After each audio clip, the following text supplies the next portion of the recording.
کی اصل میں مباح ہونا ہے، جائز ہونا، درست ہونا. جس کو شریعت نے منع نہیں کیا کوئی منع کر سکتا. اونچی اور اونچی، بڑی مہربانی یاد کر لیجیے گا، بار بار اس لیے کہلواتا ہوں. اب اس کو سمجھ لیں، بہت آسان کر کے سمجھاؤں گا. شریعت نے جس کام کو منع نہیں کیا کوئی منع کر سکتا نہیں. یہ قانون یاد رکھیں. آپ کے پاس کبھی کوئی آ جائے اور کہے کہ تم نبی کا نام سن کر انگوٹھے کیوں چومتے ہو، کہاں لکھا ہے؟ تو کسی کام کے کرنے کے لیے دلیل نہیں چاہیے، منع کے لیے دلیل چاہیے. کرنے کے لیے دلیل اونچی، منع کے لیے دلیل چاہیے. آپ فوراً اس سے پوچھیں کہاں لکھا ہے نہ کرو. جب آپ یہ جواب دیں گے اس کو سمجھ آ جائے گی یہ پڑا ہوا ہے، میں اس سے لڑ نہیں سکتا. کیونکہ جس کو منع کرنا ہے اس کے لیے دلیل چاہیے. دلیل حرمت کے لیے ہوتی ہے، حلت کے لیے نہیں. حلت کے معنی حلال ہونا، حرمت کے معنی حرام ہونا. تو حرام ہونے یا منع کے لیے دلیل چاہیے، جائز ہونے کے لیے دلیل کی ضرورت اونچی. پورے قرآن میں کہیں لکھا ہے شراب پیو؟ پوچھ رہا ہوں. منع لکھا ہے، منع کرنا تھا دلیل ہے. کہیں قرآن میں لکھا ہے چوری کرو؟ پوچھ رہا ہوں. منع لکھا ہے. اور آسان کر کے سمجھاؤں.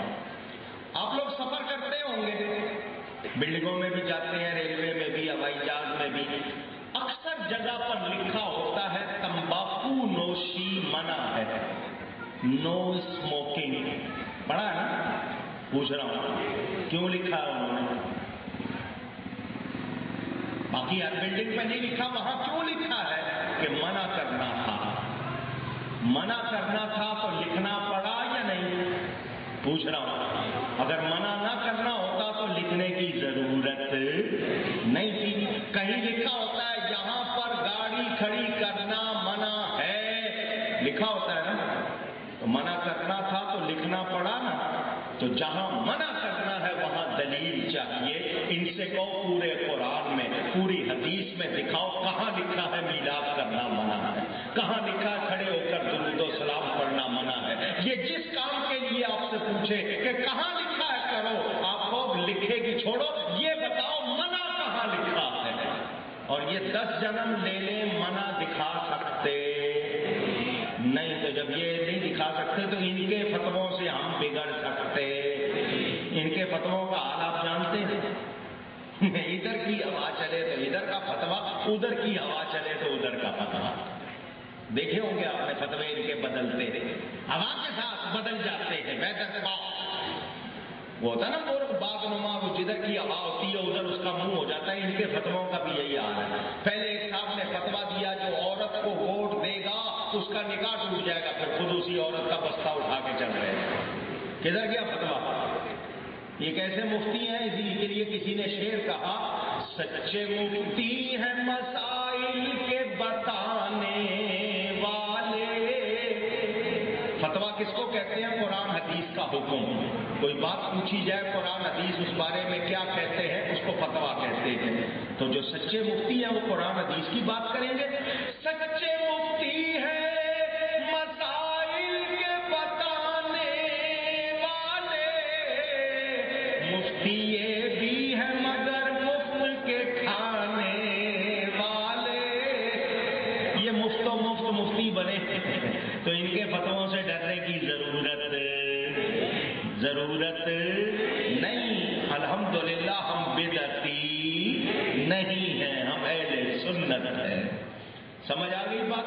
میں نے یہ اس لیے بتا دیا، بدعت بدعت بدعت کر کے بہت روکتے ہیں. یہ بدعت کی تعریف بھی صحیح کر سکتے نہیں. اور میں نے آپ کو سارے ثبوت سنا دیے، اس کے بعد کوئی گنجائش نہیں. میرے دوستوں اور بزرگوں، ہم جلوس بھی نکالتے ہیں. 12 ربیع الاول کو خاص طور پر کیا نکالتے ہیں؟ جشن عید میلاد النبی. آئیے اس کا ثبوت بھی حدیث سے پیش کریں. صحابہ نے میلاد منایا. سنیں، حضور اکرم صلی اللہ علیہ وسلم مکہ مکرمہ سے ہجرت کر کے مدینہ منورہ آئے. ربیع الاول کا مہینہ تھا، پیر کا دن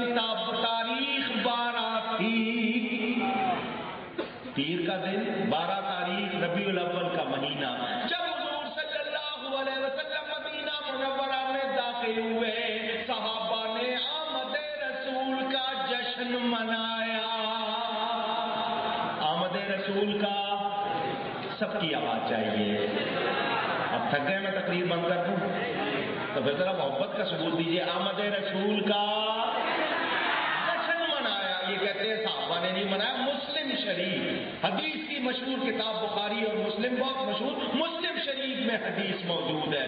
حضور صلی اللہ علیہ وسلم کے ایک صحابی حضرت ابو بردہ، کسی نے شاید نام بریدہ بھی لکھا، اسلمی، انہوں نے اپنی پگڑی کھولی، نیزے کے ساتھ باندھ کے اس کو جھنڈا بنا لیا۔ سمجھ آ رہی ہے بات؟ صحابی پگڑی کا جھنڈا بنا رہے ہیں۔ اگر جھنڈے بنانا غلط، حضور نے روکا کیوں نہیں؟ کیونکہ حضور کے سامنے کوئی بات کی جائے، کوئی کام کیا جائے نبی کے سامنے اور نبی نہ روکے تو کیا مطلب وہ کام درست ہے، غلط نہیں، ورنہ نبی کی ڈیوٹی ہے، غلط کام ہو رہا ہو تو روکے۔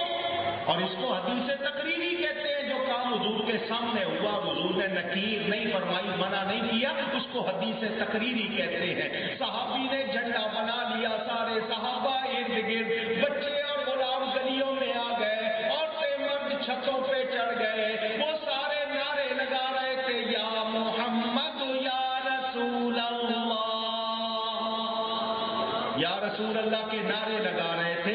ہمیں جلوس کا ثبوت بھی مل گیا، ہمیں جھنڈے لگانے کا ثبوت بھی صحابہ سے مل گیا، اور ہمیں نعرے لگانے کا ثبوت بھی مل گیا۔ ان میں سے کوئی بات بدعت، کیونکہ اگر شریعت میں ثبوت، دین میں ثبوت موجود ہے، اس کو بدعت کہہ سکتے نہیں۔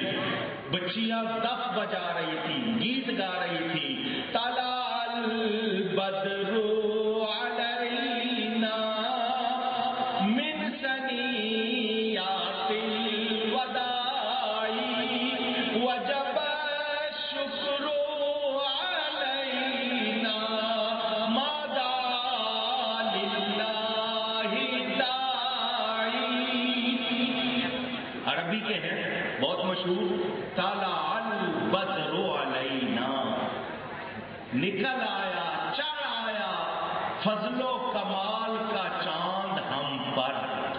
ہم پر کتنا پیارا چاند چڑھ آیا ہے ودا کی گھاٹیوں سے، اس کے آنے کا شکر ہم پر واجب ہو گیا۔ اس کے آنے کا شکر ہم پر، آواز، واجب کے معنی ضروری، لازمی۔ بچیاں حضور کے سامنے کہہ رہی ہیں، حضور کے آنے کا شکر ہم پر واجب ہو گیا۔ حضور روک نہیں رہے، کیا مطلب جو کہہ رہی ہو غلط نہیں۔ کب تک شکر واجب ہو گیا؟ صرف آج کے دن کے لیے، شام تک کے لیے، رات کے لیے، ایک دن، 2 دن، پورا ہفتہ، مہینہ، پورا سال، کب تک؟ ما دعا للہ داعی، جب تک کوئی دعا کرنے والا دعا کرتا رہے۔ کیا مطلب؟ قیامت تک نبی کے آنے کا شکر ہم پر، اونچی گئی ہے، واجب ہو گیا۔ پتہ چلا اہل ایمان پر نبی کے آنے کا شکر واجب ہے، ہم اسی شکر کا اظہار کر رہے ہیں، کوئی غلط کام نہیں کر رہے۔ صحابہ نے جلوس بھی نکالا، صحابہ نے حضور صلی اللہ علیہ وسلم کے نعرے بھی لگائے، خوشی بھی منائی، اور حضور صلی اللہ علیہ وسلم کی آمد کا جشن منایا۔